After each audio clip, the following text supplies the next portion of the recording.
Karibu katika simulizi ya maisha ya Mama Chanja, hadithi ya mwanamke aliyebadilisha kicheko kuwa silaha.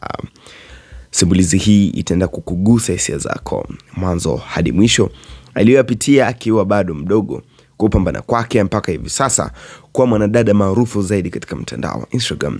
Mchekeshaji huyu ambaye alishakupita katika shows mbalimbali, rafiki wa karibu wa Asma Majid, ambaye ni mchekeshaji ambaye amepita katika Cheka Tu.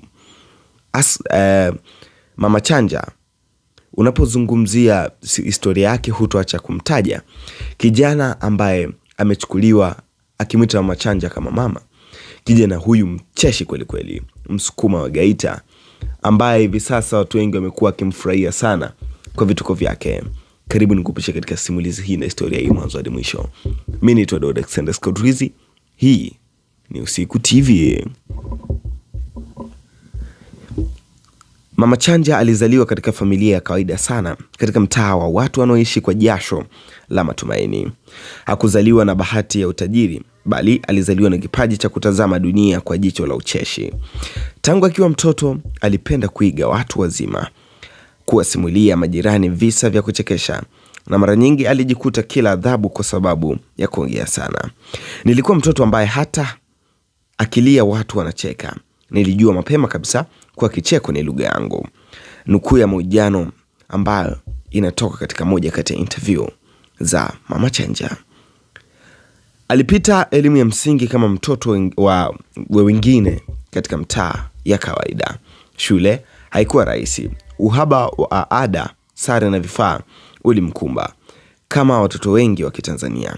Hata hivyo, darasa alikuwa ajulikane kivile, si kwa alama za juu pekee, bali kwa kuwafanya wanafunzi hata walimu pia kucheka. Hiyo ilianza kumletea maarufu kidogo kidogo. Sikuwahi wala sikufeli kwa sababu ya ujinga. Nilifeli kwa sababu akili yangu ilikuwa inatafuta hadithi badala ya hesabu. Baada ya masomo ya awali, maisha yalimbana. Aliingia kwenye majukumu ya kifamilia mapema. Akajifunza kuwa mwanamke mwenye kujitegemea katika mazingira magumu. Katika ujana wake, Mama Chanja alianza kugundua ukweli mmoja muhimu. Watu walihitaji kucheka ili kusahau shida zao. Aliona akina mama waliokuwa wamechoka maisha, vijana waliokata tamaa, na watoto waliokosa furaha. Ndipo akaanza kutumia ucheshi kama tiba. Niliona kicheko kinavyoweza kumrudisha mtu pumzi. Nikasema, bas, hiki ndicho nitafanya. Hatua ya mabadiliko ilikuja alipogundua mitandao ya kijamii, simu ya kawaida, kamera isiyo na ubora mkubwa, na wazo moja kwa moja kuchekesha bila kujifanya. Video zake za mwanzo zilikuwa si rahisi, lugha ya mtaani, tabia halisi ya maisha ya kila siku, uigizaji wa namna na mama ya kawaida. Lakini ndani ya urahisi huo kulikuwa na ukweli. Sikuwahi kuigiza kwa mtu nisiyemjua. Mama Chanja ni mwanamke na wanawake wengi wa Tanzania. Umaarufu ulipokuja, hukuja peke yake. Ulileta lawama, wivu, hukumu kutoka kwa jamii. Lakini pia ulileta kipato, heshima, sauti kwa wanawake. Umaarufu haukupi furaha, unakupa kipaza sauti. Ukitumia vibaya kinakuua. Mama Chanja aliamua kutumia sauti hiyo kuonyesha wanawake wanavyoweza kuchekesha bila kudhalilika. Ucheshi unaweza kuwa wazi, umri sio kikwazo katika ndoto.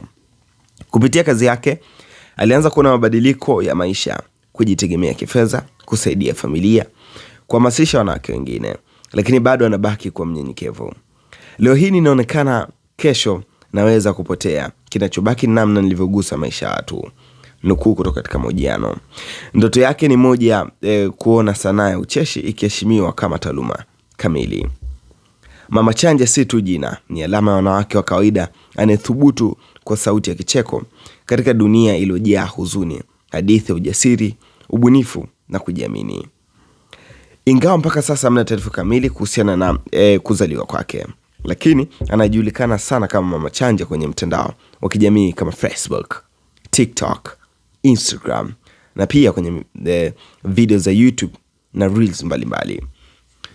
Hakuna taarifa za uhakika za umri wake, mahali alipozaliwa, na elimu yake rasmi ambapo zinapatikana katika public. Hii inaonyesha ni mtangazaji ambaye amejijenga mwenyewe kutumia jina la burudani badala ya jina la kuzaliwa. Anafanya kazi. Mama Chanja ni mtengenezaji wa video za kuchekesha za burudani. Katika video za Reels mara nyingi anaonekana akifanya utani, vichekesho vya kila siku, akicheza na wakishiriki katika burudani, ambapo hivi karibuni ameweza kuwa na watu wa karibu sana, ikiwa kama Remi wa Kideka. Remi wa Kideka ndio huyu kijana ambaye alimchukua huko Geita, kijana ambaye ameweza kukuzwa na madada huyu. Lakini pia na Asma Majid ambaye ni rafiki yake wa nguvu. Anaonekana kuwa na thousands of views, yani wafuasi wengi, maelfu kwa maelfu katika mtandao wake wa Instagram. Na hii ni historia ambayo inamhusu mwanadada huyu Mama Chanja, kutoka kijijini mpaka kwenda mjini. Hivi sasa jina lake linatajwa na mamia ya watu. Mimi ni Todd Alexander Scott Rizzi. Hii ni Usiku TV. Endelea kufuatilia simulizi zetu kila wakati na kila muda, pale pindi ambapo taarifa zake za kuzaliwa, wapi aliposoma zikitoka, basi tutakuletea hapa. Asante.